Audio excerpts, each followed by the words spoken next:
Ladies and gentlemen, after a very long week of just drama-filled stuff for Hoyoverse, we're going to talk about something fun. That's right, 2.0 Penacony is just around the corner for Honkai Star Rail, and I want to talk about the banner, because honestly, this banner looks pretty decent. But of course, there are some things that we need to kind of bring up to, the surface here. So today we're going to be talking about if you should be summoning for version 2.0's Black Swan / Imbibitor Lunae banner and what to really look out for. So of course, without any further delay, let's go ahead and get into it. But actually, there is one small delay. Don't forget to like, comment, subscribe down below, and don't forget to also, let me know what you think about the banner. And of course, check out Gamer Subs. As of right now, we're doing a 22% off deal when you use code TYSTRA at checkout. So make sure to check out some of the goodies that we have there at Gamer Subs. But without any further delay, let's go ahead and get into today's video.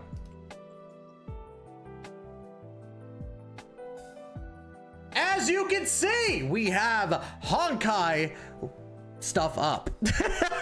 We have the honeyhunterworld.com using the Honkai Star Rail stuff, so big shout out to them. I love using their website. But let's go ahead and talk about each individual unit first thing. Like, we first got these 4 stars, right? Ting Yun being one of the best units in the game still, in my personal opinion. Outside of, let me rephrase that. Best unit as the 4 stars, because we've gotten so many good units in general that it's kind of hard to put Ting Yun as like a top 10 or anything like that. But Ting Yun is still really, really good. Honestly, when I'm looking up like stuff for Memory of Chaos or even Pure Fiction, she's still up there as a great amplifier or support character in that general discussion. Let's go ahead and talk about her really quick. Of course, when you look at her skill, grants a single ally with benediction and increases their attack by 62.5% up to 30% of Ting Yun's current attack. And then when an ally with benediction attacks, they will also deal additional lightning damage equal to 50% of that ally's attack for 1 turn, which is pretty good. And not only that, but she also regenerates energy on her burst or ultimate, however you want to say it. I'm so used to Genshin lingo. And it's just in general really, really good. It boosts up the damage as well for 65%, so that's a plus. I use Ting Yun a lot still. Of course, I've been using a lot of Ron Mei lately, but Ting Yun is still really, really good. So if you don't have her yet, or if you don't have her E6, she's definitely a plus on the banner. Now let's go ahead and talk about Gwynaifen. Gwynaifen is a nihility unit of the fire element, and is part of the DOT type of meta. Now, am I gonna say DOT is absolute meta? Probably not until we get over to Black Swan, because we have a little bit to talk about with her. But Gwynaifen here is still a decent 4-star unit for nihility. Does a lot of really, really good stuff. As part of her skill, deals fire damage, of course, pretty simple, but also grants the chance to burn and burn adjacent units on top of that. So she does really, really good in regards to the burn stuff. Now, of course, if you're looking at her ultimate, deals fire damage equal to 144% of Gwynaifen's attack to all enemies. And if the target enemy is currently inflicted with burn, then their burn status immediately produces damage equal to 102% of their original damage. So it's really dependent on you getting that burn. I believe, if I remember, because I don't use Gwynaifen a lot, but I believe it's her talent can actually inflict burn right away. I believe so, yeah. So Fire Kiss has a 100% base chance to inflict the burn status. So there you go. You have a possibility with Gwynaifen, especially with now that we're getting Black Swan, and of course people are going to be ranting and raving about Kafka in combination with Black Swan. So you have options for your nihility team. So if you want to run Gwynaifen, she's good. Would I run her in Memory of Chaos or Pure Fiction? Not from what I'm seeing. Maybe Pure Fiction, because you're trying to eliminate as many enemies as you can. But I would definitely say that if you're going for DOT for Pure Fiction, probably stick to Kafka a little bit, keep with the Kafka, probably some, Argenti. I haven't used Argenti in a while. Himeko, Herta, all that stuff. So I'd probably use one of them more than I would use Gwynaifen, okay? Now let's go ahead and talk about Misha, because Misha, I don't know a lot about. I kind of fell off with Misha after I called Misha girl. And I got baited. I didn't say anything crazy, but I got baited regardless. So let's go ahead and talk about Misha really quick. Misha's skill increases the hits per action for Misha's next ultimate by 1 hit, deals ice damage equal to 250% of Misha's attack to a single target enemy, and ice damage equal to 100% of Misha's attack to adjacent targets. Now, sorry, I had a hiccup right there. That doesn't seem too bad, especially with the multipliers as it is. So there's definitely some good stuff. Gonna be late, and this is an ultimate, has 3 hits per action by default. First, uses 1 hit to deal ice damage equal to 72% of Misha's attack to a single target enemy. Then the rest of the hits each deals ice damage equal to 72% and 72% of Misha's attack to a single random enemy. Just before each hit lands, there's a 24% base chance of freeze the target, or to freeze the target. Sorry, I'm very bad at reading. Lasting for 1 turn. While frozen, enemy targets cannot take any actions, and at the start of their turn, they receive additional ice damage equal to 38% or 36% of Misha's attack, and this ultimate can possess up to 10 hits per action. After the ultimate is used, the hits per action will be reset to the default level. So it's almost like a 4-star Jingyuan in this case. And honestly, I think that's decent. Sorry, I got like a straight hair right there. It's bothering me. But that's decent. Like, I think Misha could be a definite tool for destruction. But I definitely want to see Misha in action, especially with Jingyuan out there, and we're going to be getting Jingyuan in part 2. So would it be good for you to summon for Misha? If you don't want Jingyuan as a 5-star, probably a plus. But I need to see like the actual actions of Misha before I give like, yeah, go for Misha over Jingyuan. Of course, let's talk about Black Swan here. Now, I wanted to talk about Imbibitor Lunae first, but I messed up, so we're gonna go with Black Swan first. Black Swan, Nihility Wind, new 5-star unit, and she goes as follows with her skill.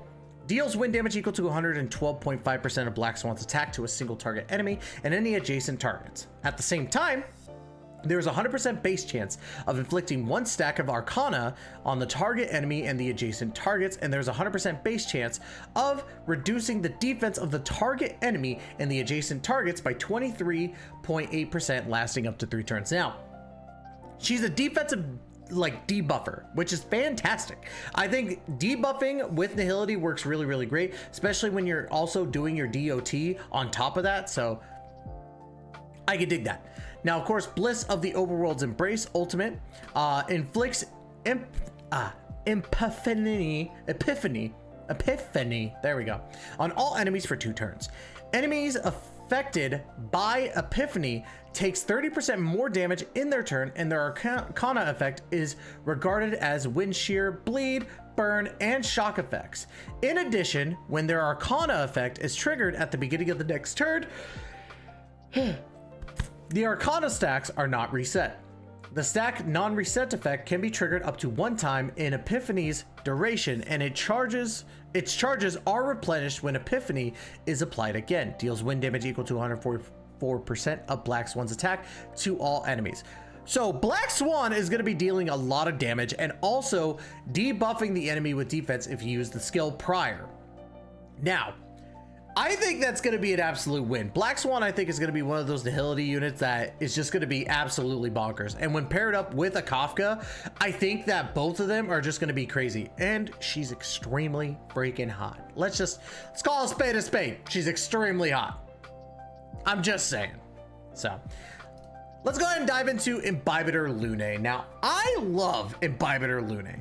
Imbibitor Lunae is such a fun character to use. Destruction Imaginary just deals an insane amount of damage, and that's at the cost of a lot of skill points. However, we've gotten so much skill point like kind of synergy that works with him that it just is perfect. Like Fu Xuan doesn't use a lot of skill points, only uses 1 at the start to use the defense for like, I think it's 2 turns. So you have somebody who could take the defense. You have a Hanya who could work really, really well with Imbibitor Lunae, granting those skill points back. And of course, in the next part of 2.0, we do have Sparkle granting 7 skill points and easier restoration on those skill points. So he's got some, you know, support in that sense. He deals an insane amount of damage and he's absolutely bonkers. I've played with him a little bit, but here it goes.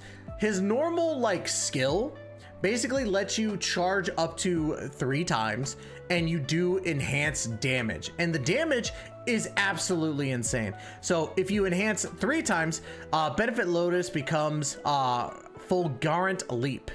Fulgurant Leap, starting from the 4th hit, 1 stack of Outroar is gained before every hit. Each stack of Outroar increases Danheng and Imbibitor Lunae's crit damage by 15% with a max of 4 stacks. These stacks last until the end of the turn. Now, what's crazy about it is as we go down here, it's going to talk about the actual attacks themselves. So if you go and you activate it 3 times, right? Uses a 7-hit attack and deals imaginary damage equal to 650% of Danheng and Imbibitor Lunae's attack to a single target enemy. And from the 4th hit onward, simultaneously deals imaginary damage equal to 234% of Danheng and Imbibitor Lunae's attack to adjacent targets. That's just the skill. Now the burst is pretty good as well, or the ultimate. Uses a 3-hit attack and deals imaginary damage equal to 360% of Danheng and Imbibitor Lunae's attack to a single target enemy, and at the same time deals imaginary damage equal to 168% of Danheng and Imbibitor Lunae's attack to the adjacent targets. Then obtains 2 Squama Sacronauts, or just like little thingies that are, they basically get used as skill points instead. So when you use that ultimate, you have the ability to use those instead of skill points. Now the question on your mind is, should you summon on Imbibitor Lunae or should you summon on Black Swan? Now it really just depends on what you're going for. Do you want to be able to wipe the field in like a battle but also take kind of a hit in skill points? If so, then yeah, Imbibitor Lunae is a must summon. I still think he is a top 5 damage dealer. Now, I could be wrong. I'm not exactly the best Honkai Star Rail player out there. I still have times where I forget what units do. Hell, I had to go back to Guanifan. But if we're going solely on the 5 stars, Imbibitor Lunae is amazing. Followed by having a Ting Yun on the team with that, it'd be great. And then Guanifan's good as like a kind of that supporter role if you don't have a preservation or a healer. Like, let's say you have a preservation but no healer, or a healer and no preservation. Guanifan can fill that 4th spot and give you a lot of that nihility damage. Synergy wise, I don't know how well that's going to go because Guanifan, I don't have a lot of experience in. I just go off of what I've seen with Guanifan, and she's good, but she's not crazy good, right?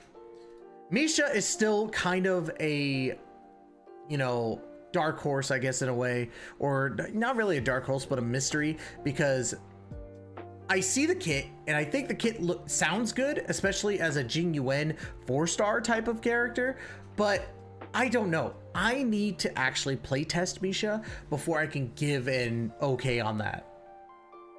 But should you summon on Imbibitor Lunae? I think Imbibitor Lunae is an absolute yes. If you have not pulled him yet, he is so good, in my opinion. So freaking good. Should you summon on Black Swan? I think so, because Black Swan seems like she's going to be a really, really good character. This Arcana effect seems like it's going to be insane. So I personally cannot wait to try her out. But I do think from what we've seen so far that Black Swan is a must summon. However, I will say, remember, we have Sparkle in the next one, in the next part of the update, and then we have Akron in 2.1.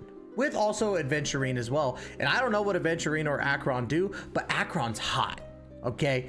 And I don't think with what they've done recently with a lot of these 5 stars that they're just going to make Akron weaker than Black Swan, right? She's either going to be just as good, if not better. So keep that in mind when you're thinking about summoning for either Black Swan or Imbibitor Lunae. Plus, like I said, in part 2, we do have Sparkle and Jingyuan. I wouldn't say summon for Jingyuan already, just because it's all dependent on how you're looking at it, and most of the time you're not going to be using a Jingyuan. That's just me. I'm just saying. Maybe I'm crazy. But for now, if you're looking at it just straight from this banner, this is a very, very nice banner for Honkai Star Rail version 2.0.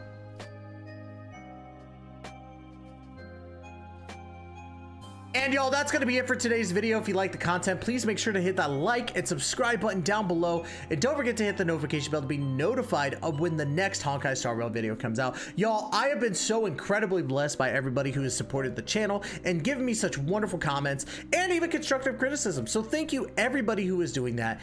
I do appreciate all of you, regardless of if it's good or bad. Keep it up. Let me know what I can do better. And of course, thank you so much. Love you all to death. And as always, we will catch you in the next video. Please take care and be safe.